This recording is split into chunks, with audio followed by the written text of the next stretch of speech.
Well, hello everybody. Belinda here, director and trainer with Pampered Chef, and I am making some applesauce, so homemade applesauce in my quick cooker. So I kind of thought I would hop on and just tell you what I do because it's so easy, and this is the time of the year that the apples are just like flying off the trees, aren't they? Hope you've been able to do some apple picking. But anyway, I just wanted to show you how easy it is to make applesauce in the quick cooker.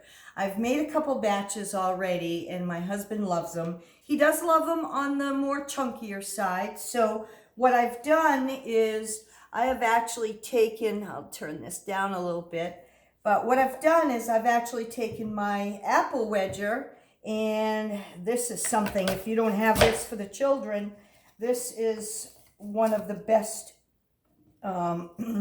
products I think I have owned for, I don't know, man, maybe 10 years now. And this is still my original one, and it is still so nice and sharp. So you got to be careful. But I leave the skins on, and you won't believe it until I show you what it all looks like in the quick cooker after it is done. But you don't even have to peel your apples because the skins just kind of like disintegrate and everything inside the quick cooker. So what I do is some people actually add water to their apples when they're making applesauce. I like to use apple cider, and the reason is obviously I don't add in any sugar or anything to my apples. So, but what I will be adding, so the apple cider actually helps. But what I will be adding is, ta-da! The cinnamon has come back, people. We have tried to get them to get this back for quite a few years since they took it out of the catalog, and yay, they brought it back, and it's gluten-free. Yes, it is sugar. It has no salt, no sugar, no preservatives added into this cinnamon. So it is available starting October 16th, and it's for a limited time. So if you want some and you live local to me, please make sure you text me and let me know that you'd like to have some, and you won't have to pay shipping. Of course, if you're live far away, grab a couple bottles because of shipping. But so what I'm going to do is, as you see with my quick cooker, I have it full to the max with nothing but apples, and I use a couple different kinds of apples. I've got a couple Fuji's in there, some Braeburns, I think they're called Braeburns, Pink Ladies, and a couple Granny Smiths. And the reason why I do that is because I like to have a sweet and a tart in every bite of an apple when I'm eating applesauce. So in my 1 cup awesome measure all here, I love these things, I have my apple cider. So I'm just going to pour the apple cider in there. And if you don't have these, they're awesome. Come in a 1 cup and a 2 cup. And you see the blue arrow there, and where the spout is, that means that's what you're going to be doing when you're measuring your liquid. Now, if you want to measure solid, then you tip it over and you measure in the red part, and this actually goes up and down. What I really like about this is if you stuff a chicken or your turkey, I fill the 2 cup one up with my